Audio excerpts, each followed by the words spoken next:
A7 news मध्ये आपले स्वागत। जिल्हाधिकारी राहुल गुप्ता यांच्या हस्ते जिल्हा ग्रंथालयात दिवाळी अंक प्रदर्शनाचे उद्घाटन। सन 2025 मध्ये दिवाळीनिमित्त प्रकाशित झालेल्या विविध दिवाळी अंकांच्या प्रदर्शनाचे आयोजन जिल्हा ग्रंथालय अधिकारी कार्यालय येथे करण्यात आले होते। या प्रदर्शनाचे उद्घाटन जिल्हाधिकारी राहुल गुप्ता यांच्या हस्ते आज करण्यात आले।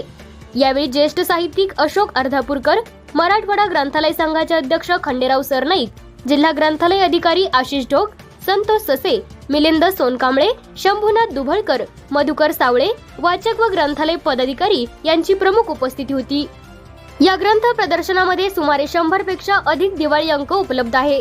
हे प्रदर्शन जिल्हा ग्रंथालय अधिकारी कार्यालय, नेहरू नगर, रिसाला नाका, हिंगोली येथे सर्वांकरिता आजपासून 10 नोव्हेंबर 2025 पर्यंत खुले असून सर्वांनी या ग्रंथ प्रदर्शनाचा लाभ घ्यावा व शासकीय ग्रंथालयाचे वाचक तसेच सभासद व्हावेत असे आवाहन जिल्हा ग्रंथालय अधिकारी आशिष ढोक यांनी केले आहे।